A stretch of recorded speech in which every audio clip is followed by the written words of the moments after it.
Hello and welcome to All Knit If I Want To. I'm Andrea Mowry of Drea Renee Knits, and this is a little weekly podcast where I try my best to answer some of your questions. It is super cozy here today. It is rainy, although I'm hoping it's going to clear up because I didn't know it was going to rain. And it looked like such a lovely kind of overcast morning to go for my little knit walk. And then it started raining.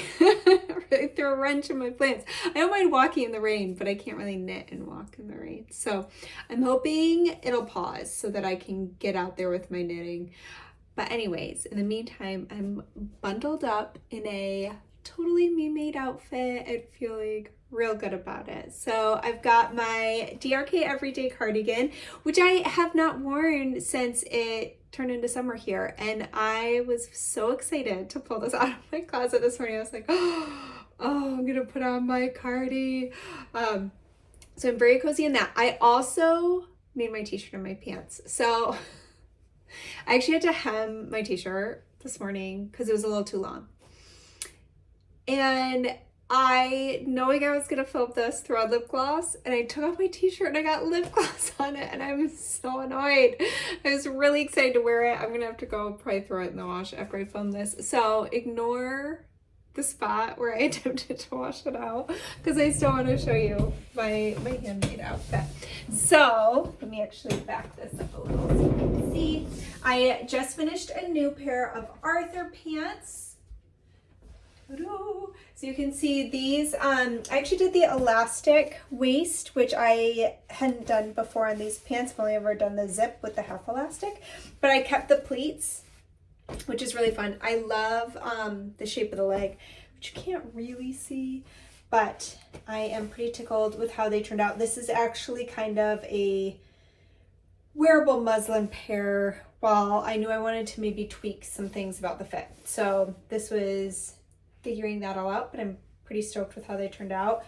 Oh, so annoying. And then this is called the Honey Girl Tee. And I did these cute little lettuce hems thanks to the advice of my friend Chelsea. And I think they're so cute. So love the t-shirt. Don't love that I got lip gloss on it. But you know, sometimes that's how the cookie crumbles. So, all right, let's get cozy now that you've seen my outfit.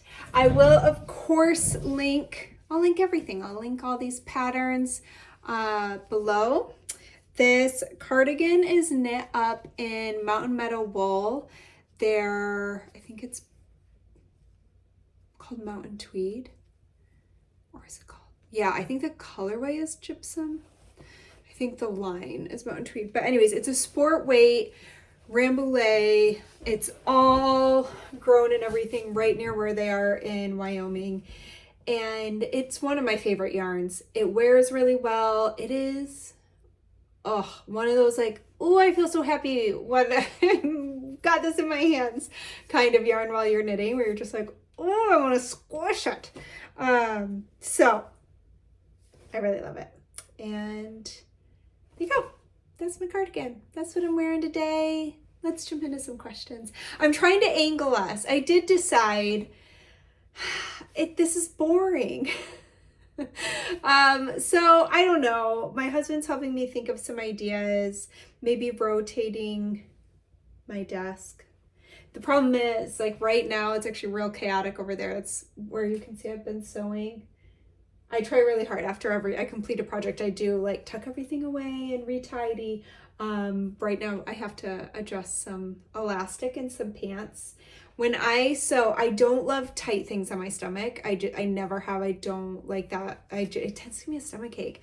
So I'm really careful with an elastic band pant that the elastic's not too tight, but I tend to overcompensate and leave them too loose. And then if I even attempt to put like my phone in my pocket, my pants are gonna fall down. So finally today I had like, come on, Andrea, let's make these fit moment. So I'm tightening up some elastic in some of my pants. So I've got and then my daughter needs some elastic tightened up in her pants, and then my husband needs a sweatshirt mended. So I've got like a stack of stuff going on over there. But still, I'm hoping this is just a little more interesting to look at, right? Okay, let's do some questions. Question number 1. I finally snagged some BT Loft and I'm so excited to start the Woolen Honey sweater. I have read that a way to keep your sweaters from stretching out is to start at the actual yoke and pick up and knit the collar afterwards. Is there a specific cast on you would do for the yoke, and are there any tips for keeping this looking seamless and not clunky? You can absolutely do that. I have a two-parter answer. One, I don't think you need to do it with Woolen Honey. It has a pretty close fitting neckline, and if you are using the recommended yarn, which was BT Loft, that yarn is so lightweight, it just doesn't really have the tendency to open up and drag down the neck on that. So do it if you want to, by all means, but I don't think you have to on that sweater.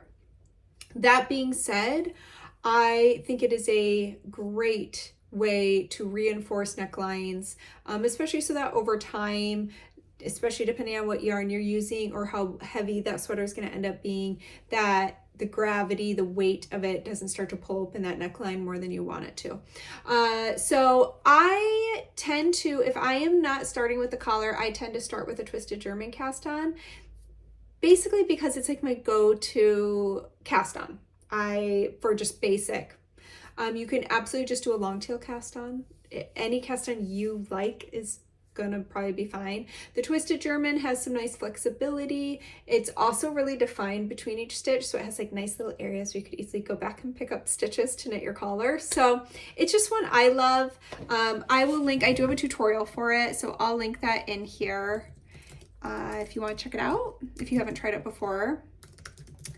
But yeah, you can really use any cast on you want. And to make it seamless or not clunky, it won't be. Honestly, when you pick up those stitches, it's gonna hide your cast on edge, and then you're just gonna knit up. So you do just skip the collar part. Now, the only time you wouldn't be able to do this is in patterns where the short row neck shaping's in the collar. So keep that in mind for future projects. You don't have to worry about that with Woolen Honey. But yeah, you can just go ahead and go past the collar part and go right into the yoke, casting on. It should be the same amount of stitches, and then you'll go right into yoke shaping. But yeah, it shouldn't be clunky. It should be pretty easy. So good luck on that. What app do you use for audiobooks? So I'm all over the place, to be honest. I use 2, I guess just 2. I was thinking 3. So I use, I read with my eyes and I listen to audiobooks. And as I've said, I've gone through a lot of books already this year, so I am going through them rather quickly.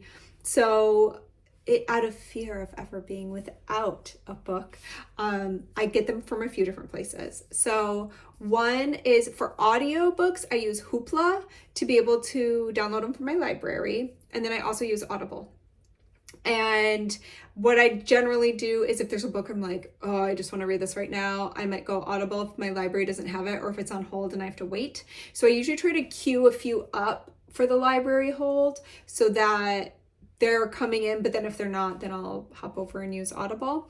And then I also use the Libby app, which I think you can also do audiobooks through there.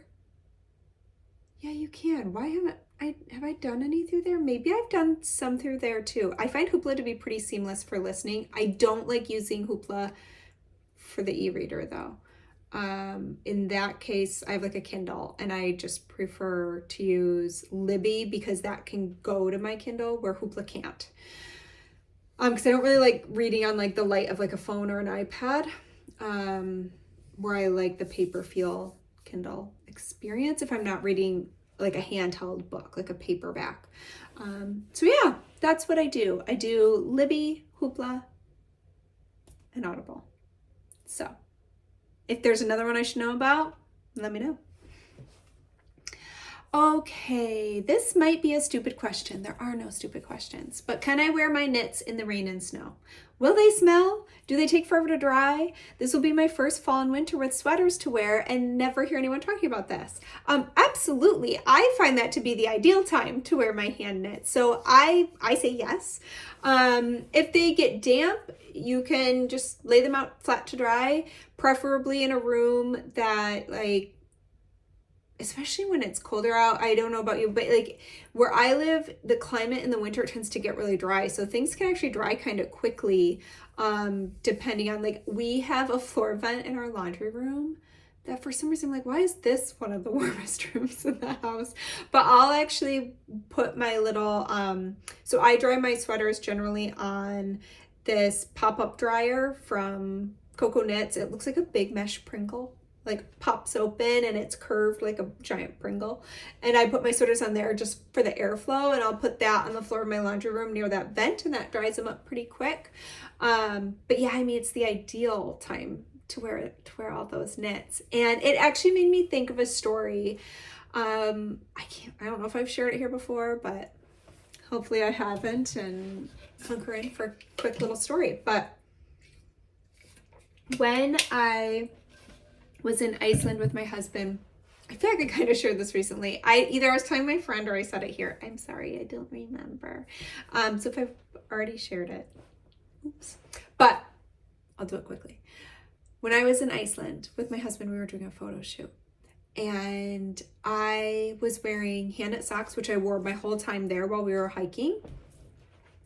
And this was one of those pivotal moments in life where I was just like, man, the power of wool.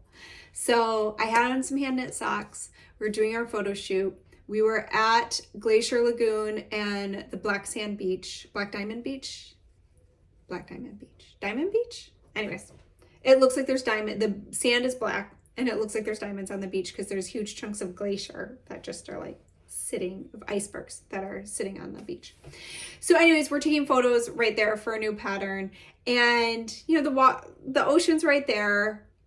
I was quite a ways up from it, but all of a sudden a bigger wave came in, and I mean that water came all the way up to like almost to my knees. Like it just went right over the top of my boots, and I'm talking cold ocean water. It filled my boots. So, and this was at the beginning of our day. I was like, okay, let's get the photo shoot in now before we go hiking and I have like a red face and look all, windblown and whatnot. So this is the very beginning of the day. We still had this whole hike planned, and I did not bring a second pair of socks. I hadn't had this issue before, but I mean, you could hear my feet like squelching in my boots. It's just like water squishing out of them. I was like, oh my gosh. So anyways, we finished up the photo shoot. We're laughing. I might even have some photos of me like running out of the water, and we proceed to go on our day. I just had a phrase pop in my head that I won't say on YouTube, but believe you me, my feet were fine the whole day. They were warm. They were not cold. I didn't get any blisters. It was like magic. Maybe I was just having a magical moment, but I'll tell you what, those wool socks insulated my feet, kept them warm despite the damp, and we hiked. We had a great day, and I was just so thankful for those hand knit socks. So, and then I got back to where we were staying that night, and you lay them out to dry. But yeah, absolutely. Wear your hand knits all year round, I say. All right, next question. I am excited to be participating in the Ooey Gooey Knit Along and heading to Rhyback for my first time. In addition to cider donuts and photos on the hill, I'm really looking forward to bringing home a skein or two of something special. My question is there a specific pattern of yours that you'd recommend knitting with one or two special skeins? I'd love to go to the event with a pattern in mind so that I know when what I bring home, what I'll use it for, and can serve as a special reminder of the trip. I love this idea. So I would love if anybody else here wanted to chime in with what they might recommend, but I had a couple that popped into my mind, so I am going to write a little list. Make sure I put it in the right section here. So first one that came up to me was any of the Harlow hats. The nice thing about that is that I have them for either a fingering / sport weight. You can also do worsted weight, or you could do, I think, DK or bulky. So like your options are really wide open. So if you fell in love with the yarn, it would be okay. You don't have to decide on the weight ahead of time. So any of the Harlow hats I think would be a good option. Another one that I thought of was the night and day cowl. That one can be fun too if you want to look for a specific yarn. Harrisville has a booth there, so you could go and you could pick out a skein of nightlights and daylights to make your cowl. So I thought I would throw that one out there. And then also I was going to say, so one of my absolute go-tos is DRK Everyday Socks. I don't know if you're a sock knitter, but that one is a great one, especially if you just find like one special skein of fingering weight yarn. You could use it for a pair of those socks. So there's a couple options, but obviously like any of my hats, cowls, socks would be great 1 to 2 skein projects. So those are the ones that kind of really jumped out to me first. So, oh, even the framed cowl, that would be a fun one too. That would go, so that was similar to the framed sweater that I released for Rhyback last year. And it's a cowl and it's 2 colors. And I think you would only need a skein of 8 each. Pretty sure. I'd have to go back and check the yardage, but there's a couple ideas for you and I'll make sure to link those below. Okay, last question. Speaking of cowls, Mobius cowl help. Andrea, I love your cowls and have knit the rad plaid cowl, which was delightful until the making up. For the life of me, I cannot figure out the half twist and moving stitches. Once I've got that, I can Kitchener a mattress. Can you help or recommend a tutorial? So yes, I did draw this, probably not great little photo, but let's break it down into steps. So what we're doing when we knit what I think of as like a Mobius or infinity cowl is we knit a tube. And you could just connect this end to this end. Personally, I like to put a half twist in, and it gives the appearance as though you've kind of wrapped it around. It gives it a little extra something, and I also like the way it lays with that half twist. So I like to do a half twist in there. So all you're doing, back to my little diagram here, all you're doing is you need this end to rotate up and be up here. So you're holding your tube like this. You're literally just taking one end and rotating it 180 degrees. And then you're gonna see that fold line in there from rotating it up. And then you're back to, you still have your 2 circles on either end that you need to connect. There's just this fold line in the middle. So you're taking what was once down here and you folded this up and then brought it so you can connect this corner to this corner. And then you're still just gonna hold those 2 openings together and you Kitchener stitch or mattress stitch all the way around. So there is a diagram in the pattern as well, but hopefully that kind of helps make sense of it a little more. I don't know, actually, did I ever show it? I'm gonna check my tutorials and see if I ever showed the twist. I don't know, I will check. And if I did, I'll put it in here. Okay, I think that's everything. Oh, I have a new pattern coming next week. So if you are not already subscribed to my newsletter, now is a good time to do it.